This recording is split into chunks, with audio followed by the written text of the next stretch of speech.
안녕하십니까, 박사호입니다. 이번 방송에서는 대립하고 있는 미러 관계가 왜 꼬이고 있는지 근본적인 원인부터 설명드리겠습니다. 미국은 국제 무대 파워게임에서 러시아를 중국 편으로 밀어넣는 치명적인 실수를 하고 있습니다. 미국은 동맹국들을 끌어모아 중공을 상대로 포위망을 구성하고 있는 한편으로 중공과 공식 군사 동맹이 아닌 러시아를 자극해 두 개의 전선을 만들고 있습니다.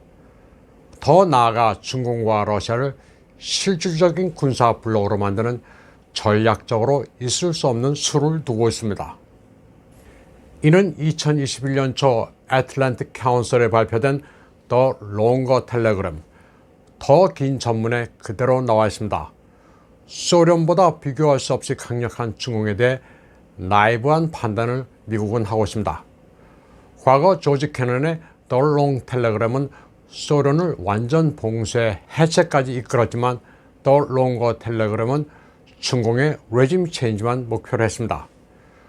중국 공산당 체제는 그대로 존속시키고 시진핑 정권만 축출하면 문제가 해결된다는 바이든 민주당 정권의 국제 전략이 그대로 드러나 있습니다.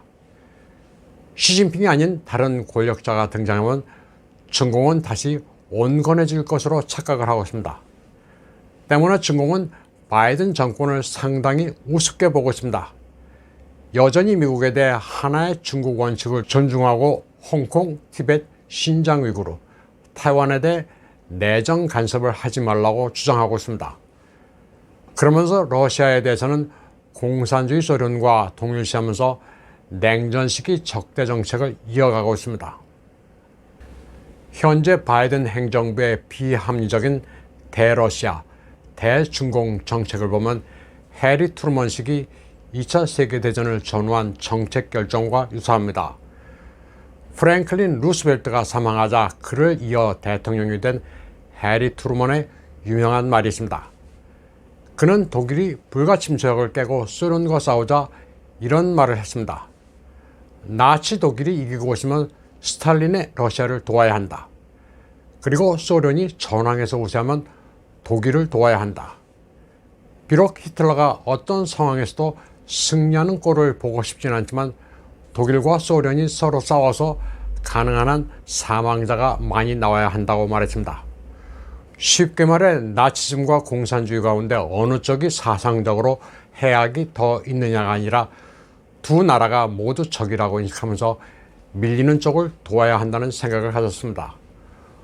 오늘날 공산주의가 좌익이고 나치 독일은 극우라는 서구 사회의 잘못된 인식이 바로 여기서 출발합니다. 나치라는 단어 자체가 국가 사회주의입니다. 당연히 좌익이지 우익이 아니고 극우는 더욱도 아닙니다. 그러나 공산주의 소련과 그것도 극렬하게 싸웠으니 극우란 딱지를 붙인 겁니다. 공산주의나 나치나 모두 좌파입니다. 2차 세계대전이 끝나자 유럽은 폐허가 됐고 국제 질서에서 그 공백을 메울 강대국은 미국과 소련만 남았습니다. 종전 초기 트루먼은 여전히 평화로운 전후 질서를 위해 긴밀하고 상호 협조적인 대소 관계가 필요하다고 생각했습니다. 그러나 얄타 회담에서 루스벨트, 스탈린, 처칠 간 이루어진 합의가 소련에 의해 깨지는 것을 보고 스탈린을 달리 생각하게 됐습니다. 얄타 회담에서 세 정상은 폴란드에서 자유롭고 공정한 선거를 통해 정부를 세운다고 합의했지만 소련은 폴란드에 공산주의 정권을 세우고 위성국으로 만들었기 때문입니다. 폴란드에 이어 소련과 인접해 있는 루마니아, 헝가리, 불가리아, 알바니아도 줄줄이 소련의 영향권에 편입됐습니다. 이어 그리스, 터키, 이란조차도 소련의 위협을 받게 됐습니다. 해리 트루먼은 종전 전까지만 해도 소련과 전후 질서를 순조롭게 확립할 수 있을 것으로 기대했지만 그 꿈은 깨지기 시작했습니다. 소련을 동맹국으로 여겨야 할지 위협으로 여겨야 할지를 고민하기 시작했습니다. 트루먼이 1945년 7월 29일 아내 베스 트루먼에게 보낸 편지를 보면 그가 얼마나 나이브했는지를 알 수 있습니다. 트루먼은 직설적인 성격의 스탈린을 한때 좋아했습니다. 스탈린이 직설적이어서 트루먼은 그가 원하는 게 뭔지를 알고 있었으며 원하는 것을 성취하게 되면 타협하는 성격으로 착각했습니다. 해리 트루먼이 스탈린의 속성을 깨닫고 의회, 행정부 관료와 대소 정책을 진지하게 고민하게 된 시점은 1947년 3월경인 것으로 비밀 해제된 문건은 증명하고 있습니다. 이때 트루먼은 오벌 오피스의 외교, 국방 보좌관들을 불러 모아 대소 정책을 의논했습니다. 그리고 미국은 대러 강경책을 이어나가게 됩니다. 1946년 모스크바 대사관에서 근무하던 조지 캐넌이 국무부에 제출하고 1947년 Foreign Affairs의 The Sources of Soviet Conduct, 소련 행동의 근원이란 이름으로 발표된 The Long Telegram의 정책 제안을 미국은 추진하게 됩니다. 바로 봉쇄 전략의 기원입니다. 이후 미러 간의 대립은 케네디 행정부 시절 쿠바 미사일 위기로 절정에 달합니다. 모스크바는 1959년 쿠바 공산혁명을 환영했습니다. 그러다 1961년 케네디 정부의 CIA가 피델 카스트로 정권을 전복시키기 위해 피그만 침공 작전을 벌여 결국 실패로 돌아갔지만 소련은 경악했습니다. 니키타 후르시오프는 이듬해 쿠바에 핵미사일을 밀반입해 미국에 보복하려 했습니다. 결국 핵전쟁 위기도 불사하겠다는 케네디의 굳은 결심에 소련은 미사일을 철수했습니다. 역사는 비슷하게 반복되고 있습니다. 쿠바가 미국의 앞마당인 것처럼 우크라이나는 현재 러시아의 앞마당입니다. 미국과 나토가 완충지대인 우크라이나를 영향권에 편입시키려는 데 대해 러시아가 경악하고 있는 상황은 쿠바 위기 때와 유사합니다. 소련에 대한 봉쇄 정책을 성공적으로 결말지은 것은 레이건이었습니다. 그는 1981년 첫 번째 임기 때부터 소련에 대해 아주 강경했습니다. 소련을 악의 제국으로 규정하면서 폭격하겠다는 농담까지 했습니다.